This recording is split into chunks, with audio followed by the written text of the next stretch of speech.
Help support the show by joining the Patreon or becoming a YouTube member. Also, hit that like button and subscribe if you want more Browns-focused content. Okay, so this is going to go on at the beginning of the video. As I'm recording and trying to get this video out, more stuff keeps breaking. So first thing that happened was this report from Tom Pelissero. And Tom Pelissero has been in on some Browns news, so this is not something to be taken lightly. He says, after the Browns informed defensive coordinator Jim Schwartz this morning they were passing him over to hire Todd Monken as head coach, Schwartz was visibly upset, said goodbyes in the building, and told other coaches he's not coming back, sources tell insiders. Schwartz is under contract and Cleveland wants to retain him, but his future is now unclear.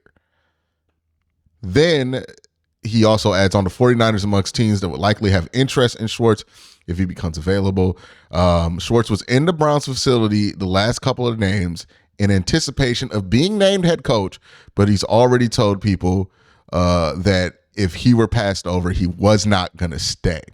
So that's been known apparently within the building that if he doesn't get the job, he wasn't going to stay. Which tells me, and this is a big factor later on in the video, that this was not done to keep Jim Schwartz. That the reason they did this was because they legitimately thought Todd Monken was the way to go, maybe? You know, this makes me, like, I know for a lot of people this will make them feel worse because they want Jim Schwartz to be the DC, or they think that the Browns made a decision to keep Jim Schwartz and then it didn't work out. But realistically speaking, people in the building knew that if Jim didn't get the job, he was going to leave. So the Browns knew if they did not hire Jim Schwartz, he was going to leave. And they hired Todd Monken. So they were okay with that. This makes me feel better, I'm going to be honest, because it makes me feel like the decision wasn't led by Jim Schwartz being the defensive coordinator. This feels like a decision that was led by, hey, of all the candidates available, we like Todd. And that does make me feel better. So keep that in mind as the rest of this video goes on. Another thing I wanted to add on to this was the statement released by the Browns. Forgive me, I'm not in my normal setup, so I got to read this on my iPad. Todd has a varied and diverse background that we found particularly appealing in a match for our team at its life cycle, said Executive Vice President of Football Operations, Andrew Berry. He has a direct and demanding, detail-oriented leadership style that will create an incubator for a young team, which I do think there's reason to believe that in his resume. His successful track record at both pro and college level, with a variety of offensive system and quarterback skill sets, will allow for maximum flexibility as we make long-term investments on that side of the ball. So again, doubling down on the investments on the offensive side of the ball. The lessons he learned from John Harbaugh and Kirby Smart, as well as demonstrated track record in turning around Southern Miss in college. He did win 2015. I think it was CUSA Coach of the Year. Has shown us a full understanding of what the position requires and the capacity to execute it. We cannot wait to get started. We welcome Todd, Terry, and Travis to the Cleveland Browns. So my big thing was never about names. And also another thing to add here, what you feel about a head coaching hire the first day of that hire is probably the most meaningless opinion you'll have of him, right? You will develop more meaningful opinions as you see him do his job. But my whole thing about the head coaching hire was I was not going to get caught up on names, that getting caught up on names can usually lead to bad things, and that it's important to make sure that the process is the focus here. If they weren't hiring Todd because they thought that that was going to keep Jim Schwartz, and they hired Todd because they thought that that was the best person for the job, I'm okay with it. I'm fine with it. I have no problem with it. And this bit of news, at least to me, makes me feel like that's the case. Now, there are a bunch of different ways that could have played out. And we'll find out as time goes on how this whole Jim Schwartz thing's played out. But it seems like they knew before they made the hire that Jim was not going to come back if they did not hire him. Maybe they feel like they can mend fences here or do something there. But if they really, truly were dead set on keeping Jim Schwartz, they would have just hired him, it feels like. And that's what was put out there. So we'll see what happens. I got a lot more to say about this hire. That's what the rest of the video is for, but I just had to jump in here and add that bit of breaking news to this. I'm sorry this video comes out late, but hey, man, it's a lot of shit breaking right now. You know what I mean? Okay, so the Browns have finally hired a head coach. The wait is over.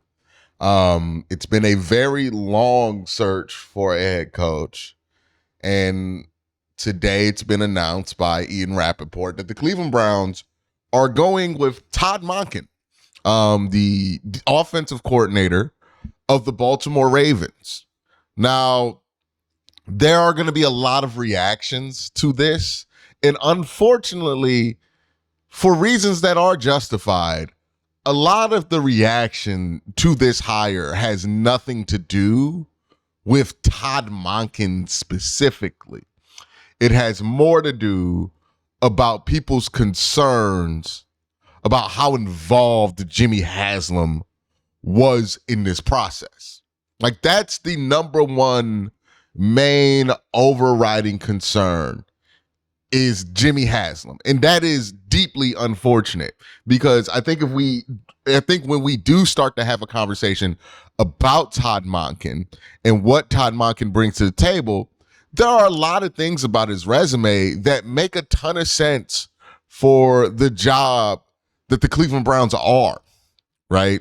Like, think about it like this, right? If we're just not getting in the game of falling in love with names, and that's something I've said for a long time when it comes to these head coach hires, you cannot fall in love with names because it puts you in a position where you're crashing out because the Browns didn't hire the name that you want, right? And the reason that you're in love with the name is because of like maybe 3 or 4 interviews you saw. Like, what do we really know about Nate Shieldhouse? What do we really know about Grant Udinski other than people got hyped up about these names, despite the fact that we don't really know much about them because both those guys don't have a ton of NFL experience. And even the experience they do have, it's questionable how visible they are with their NFL experience because, you know, Shieldhouse is under Sean McVay, who's very much in control of that offense. And the same is true for Grant Udinski, who is under Liam Cohn. Right? We didn't really know much about those guys. But with Todd Monken, we have a lot of information on Todd Monken. When this job opened up, we talked about not just Kevin being fired, but why Kevin was fired. Kevin was not fired because he wasn't a leader of men. Kevin was not fired because the locker room didn't believe in him. Kevin was fired because the offense was not where it needed to be from a structural standpoint. The run game was especially egregious from what Kevin was doing. And if you look at Todd Monken and what he's done in Baltimore, that addresses those two issues. Todd Monken, his offenses, let me look this up real quick. I think I just had it calculated. His offenses have been plus 477 in expected points since he's joined Baltimore. Keep in mind, like Kevin Stefanski's offenses the last 2 seasons have been like minus 300. You're talking about a guy who is averaging a season plus 159 above expected points. So that's 159 points a season more than expected based on field position versus Kevin, who was minus like 140 below expected points. So that addresses that. The run game stuff, right? You wanted to improve the run game and get ahead. Well, Todd Monken has done an excellent job with the Ravens run game. And I know we can say they got Lamar Jackson, they got Derrick Henry, but they've improved from what they were before they got Todd Monken to after it, right? And look, I've been through my own journey with Todd Monken because when he got hired to be the Ravens offensive coordinator, I did not think that was going to be a hire that worked out. I thought that was going to be a bad hire based on the experience that the Browns had with him in 2019. But over the last 3 years, I've been proven wrong on that. Like, Todd Monken's been great. And it's made me reevaluate how I view Todd Monken. And if you are looking for somebody this cycle who can address the offense, specifically how the pass game looks and restructuring it, Todd Monken did that when he restructured the Ravens offense to make more sense for Lamar Jackson. And if you go look at Lamar Jackson's passing yard numbers, Lamar Jackson under Todd Monken went from a sub 4,000 yard passer to a perennial 4,000 yard passer. Like, his passing numbers skyrocketed under Todd Monken. And he was running the ball less, but even with Lamar running the ball less, the run game production was very, very effective with Todd. Like, if Todd Monken had his resume and was 40 years old, everybody upset about this hire would be thrilled about it, right? The problem is that Todd Monken is older. He was in Cleveland as OC under Freddie Kitchens and wasn't impressive. But it's worth noting that Todd Monken himself has said that Freddie Kitchens was running the offense that year, and that he really didn't have control. And that's why he wanted to leave as soon as possible and went to Georgia. And then even if you follow Todd Monken's resume down in Georgia, it's pretty impressive, right? Georgia's offense has never looked as good when they did not have Todd Monken after he left, right? Carson Beck, when he was, I don't know if that was Carson Beck, but I think it was the little man. What's the little man name? Stetson Bennett. He had Stetson Bennett out here looking like an NFL draft prospect. Like, I feel like people are caught up in reacting to what they think Haslam's role in this hire was. And I think that's important, right?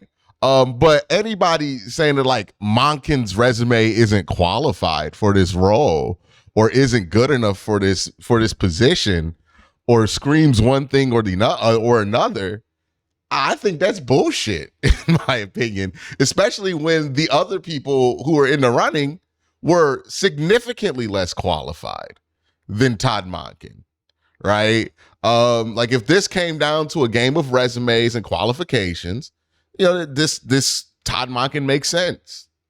Todd Monken makes sense for the opening. So I don't hate the hire because of those reasons, right? The Browns needed somebody to address the offensive side of the ball. Todd Monken is a suitable solution for that. Is he something that somebody's going to make people excited? No. Is he going to be the next Andy Reid? No, he's the same fucking age as Andy Reid. He's not going to be that. But is he somebody who can develop young players? Yes. Is he somebody who can get more out the quarterback position, whether he's dealing with a perennial all-pro talent in Lamar Jackson, or whether he's at the college level and he's trying to squeeze the most juice out of somebody like a Stetson Bennett? Yeah, he's proven he can do that.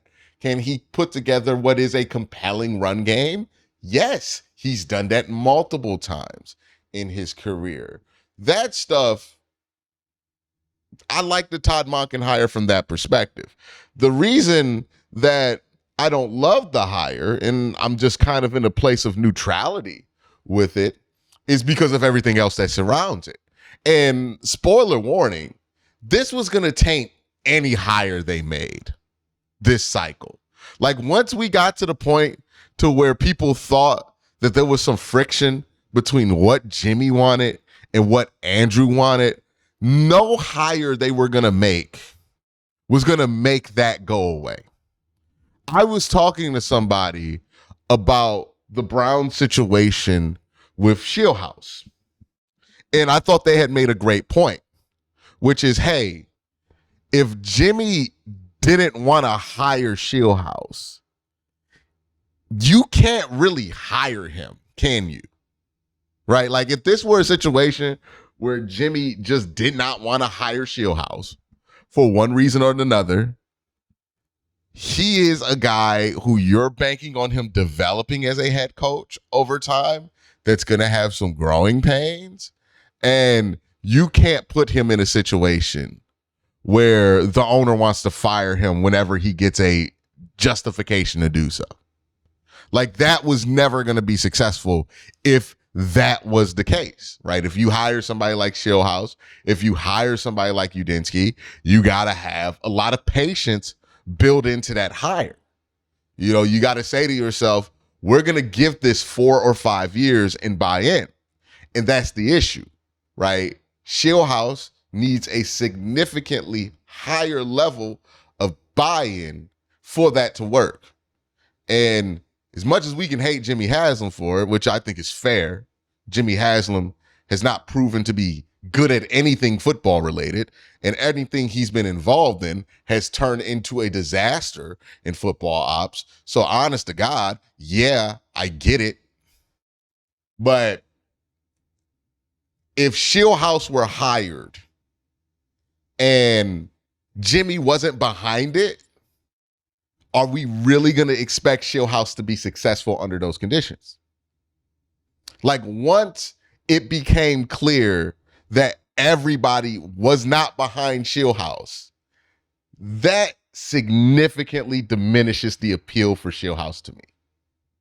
Right? If this were a situation where everybody was behind him, cool, let's do it, because I feel better about him getting the time that he needs to develop, right? It's like going after the project quarterback in the draft. If everybody's behind it and they're willing to give it time, I'm for it. But if you're drafting a developmental quarterback to start week 1, then I'm not for it, because that's not going to work out. Same thing with a developmental head coach prospect like Shieldhouse, which is what Shieldhouse was. I've heard people tell me the Browns missed the layup with Shieldhouse. How in the world do we know that's the case with Shieldhouse? He does not have enough experience for us to feel that way. This isn't like when Ben Johnson was available, and if the Browns didn't hire like Ben Johnson if he were available or something like that, and wanted to take this job. This is a guy who we don't know what he's going to be, right?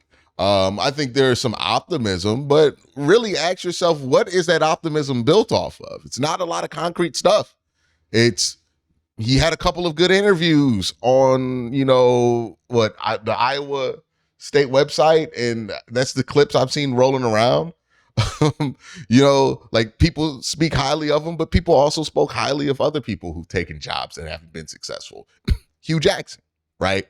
So I did not ever want to get to a place with this hire where I was going to crash out because the Browns didn't hire the name that I wanted. And Todd Monken is most certainly not the name that I expected them to go with. And maybe that's partly just on me being ageist at this point, because I thought Todd Monken was just too old for them to consider, because it felt like they wanted to consider somebody young. I didn't know that they'd be willing to consider a 60-year-old offensive mind. I don't think it's a terrible thing. I think his resume makes sense. I think if he were 40, people would be excited about the hire. And honestly, we don't know what led up to it. And that's the part that I need to focus in on next, right? We'll do that, but first I got to thank my sponsor, Sleeper. Real quick, just want to let you guys know Sleeper has a new offer here. They're offering a free $20 entry, no deposit required. And also, if you're a first-time user, you also will receive a 100% match on up to $100 when you use the promo code WORSTTAKE. Again, $20 free, no deposit required. Plus, first-time users also receive a 100% deposit match up to $100. Join Sleeper. Oh, how will we know what led to this Todd Monken hire, right? What will we know was the motivation behind it? I think the coordinator staff is certainly going to illuminate a lot about this. Like who Todd Monken brings in or keeps to give specific roles, it's going to tell us a lot, because one of the main concerns, and I think it's a very valid concern, is that Jimmy wanted to hire Todd because he was going to keep Jim Schwartz, and that was always going to determine the head coach hire. Now, again, wanting somebody to consider Jim Schwartz is not crazy. The Browns aren't the first team to do that. They're not even the only team this cycle to do that. Forcing somebody to keep Jim Schwartz is crazy, right? Consider forcing, here it is. Who knows? Maybe Kevin took the job in Atlanta, or they took Kevin in Atlanta because he was willing to deal with being forced a defensive coordinator, and that's why they made that hire. It'd be funny if the Browns ended up doing the same thing that the team who ended up hiring Kevin made Kevin do. That would be interesting. But that's the main concern. Did Jimmy Haslam only agree to this hire because this is the guy he thought would keep Jim Schwartz? First, to know if that's even true, we got to confirm if Jim Schwartz is going to be the defensive coordinator next year. Now, he's still under contract. We have not heard anything about him not getting the job. We don't know if they're going to line up some defensive coordinator interviews, if that whole search is going to be a thing or not. But as far as we know right now, it feels like Jim's going to be the defensive coordinator. And if that's what motivated the hire, then this is probably going to fail, right? Like, there's no sugarcoating around. If this whole thing were motivated by Jim Schwartz, then, deep concern, serious concern, almost to the point to where you would just think it's going to fail automatically. We don't know if that's the case yet.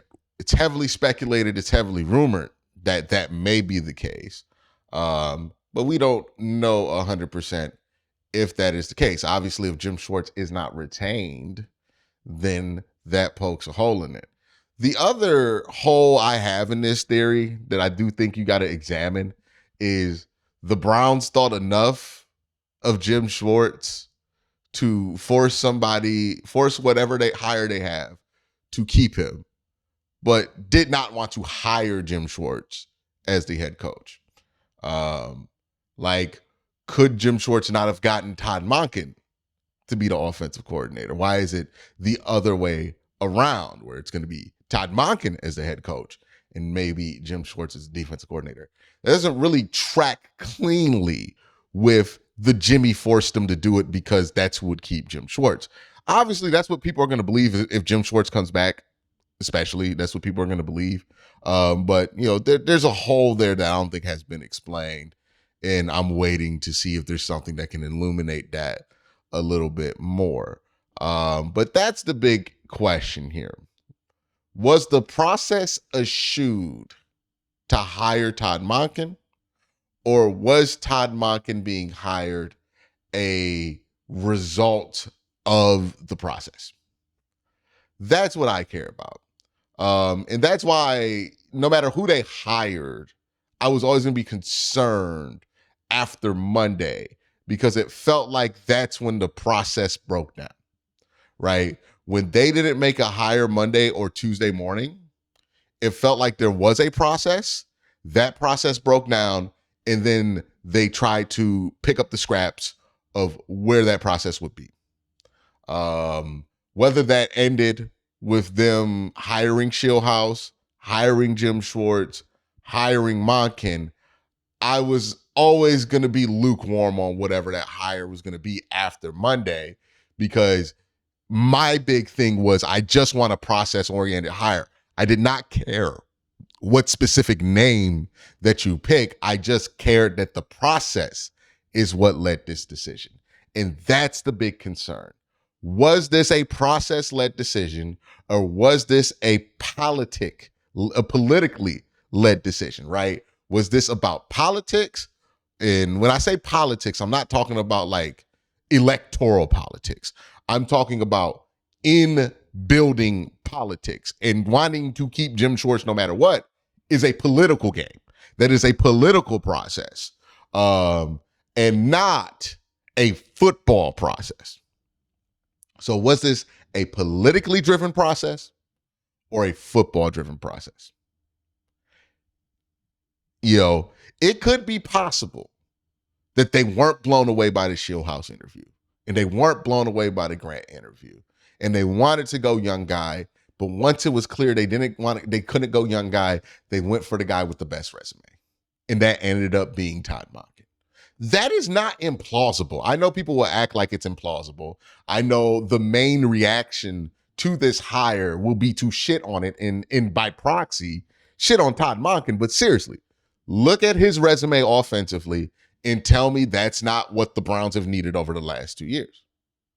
The resume for Todd is not the issue. Todd Monken himself is not the issue. It's the process and the question of what the process was that landed you Todd Monken. That's everything. And that was going to be a question no matter who they hired today. It could have been Jim Schwartz. It could have been Shieldhouse. It could have been Todd Monken, right? The process was always going to be the most important factor. And I am very unsure about what the process is, not because of who they hired, but just because of how this hire broke down over the last couple of days. We'll see how this goes. I don't think I will put myself in a neutral category about the hire. I am not ecstatic about it, but I can see it working. I can see it being something that's not a complete disaster. I can see it giving you decent results. Is it the worst case scenario? I've seen a lot of people throw it out there. I don't think Todd Monken's the worst case scenario. Like, you could have hired somebody with a bad offensive resume to take this job. And that's what I thought Jim Schwartz was, is a legitimately bad offensive resume to take the head coaching job. You could have hired somebody who was unqualified and like unexcited. You could hire like, I'll keep the names to myself because I don't want to play that game with people, but you know what I mean? You could have hired worse. I don't think Todd Monken is the worst guy you could have hired. And I don't think anybody has a real concept of who the best guy you can hire was. I just wanted this to be process driven, and it feels like this wasn't process driven. That's my concern with it. I hope, at some point we can have a more nuanced conversation about this, because what I've seen so far, the immediate online reaction is just straight up anger at Jimmy Haslam. And like, that's fair. I don't care if people are mad at Jimmy Haslam. Like, he deserves it. No doubt about it. But I do think that like also throwing in Todd Monken into this and acting like he's not like had a good resume over the last few years is kind of like where I want to have the conversation. Like, I want to talk more about Todd than I have to talk about Jimmy. But unfortunately, Jimmy's given us no choice. So that's where we are. I'm okay with Todd as a hire. I'm terrified about the process. I'm terrified about what this says about the team going forward, what this says about Jimmy's interest in football ops going forward, the stability of the front office, right? Because if this were something where Jimmy did not want to listen to Andrew's recommendation, that means that Andrew's days are just as numbered as everyone else's. And if that's the case, then that means that football ops are about to be solely in the hands of Jimmy Haslam. And you can think what you want about Andrew Berry, but nobody in the world has a worse track record than Jimmy Haslam when it comes to football ops. I wish this was done in a way where I could strictly talk football and be excited about some of the stuff that Todd Monken can bring to the table as an offensive mind. I wish that was the case. That's just not where we're at. This hire is going to be judged not by the qualifications of whoever they hired, unfortunately, but by the qualifications of Jimmy Haslam. And that means nobody's going to like it, because it feels like you're being asked to trust the least trustworthy football mind of all time in Jimmy Haslam. And that's what makes me concerned. That's what terrifies me about this. Do I think Todd Monken can work? Yes. Do I think Todd Monken has a resume that people are overlooking at the point and right now because people want to be angry? Yeah. And do I think that hiring Shieldhouse would have been a guaranteed success? It's really not. I really not. I really don't think that would have been the case. Even if he becomes a successful head coach down the line, which he might. I don't really know if that's going to happen for him, but he might. I mean, he's a Rams guy. It's happened before. But in this situation, where it didn't feel like Jimmy was 100% behind him, was he going to be successful in that environment? I don't know. It's just unfortunate that it feels like ownership is getting involved more than they should. And we know what kind of results that leads to. And you could tell me he owns the team, it's his money, he should be able to run it. But think about every other fucking business venture Jimmy Haslam has. He's not doing the day-to-day operations hiring. He's not trying to hire every manager at Pilot Flying J. He doesn't even run the company anymore. He just sits back and gets the money from the revenue and spends money and invests in that business whenever they can. He understands that he is not qualified to make some of the high-level decisions about specific parts of that pilot company when it's business. Everybody understands that. But when it comes to football, it's like playing a toy. You know what I mean? Like, oh, let's just fuck around and make this GM mode. I hate when people justify ownership meddling with that bullshit excuse. Like, it's ridiculous here. But that's the thing, right? I'll try to keep a level head on it. I'll try to be as fair as possible to Todd Monken, because I do think Todd Monken deserves a fair shot here. If you want to be uncharitable to Jimmy Haslam, I don't care. Like, sure, dude. Like, who cares if you're charitable to Jimmy Haslam? But I do want to be charitable to Todd Monken. So I hope I communicated that thoroughly in this video. I want to be fair to Todd, and I do think Todd has a great resume that fits this job. And I want to give him a fair shake to work out. Over all of that is the bigger concern, though, that Jimmy Haslam has got the bug to be back in football ops.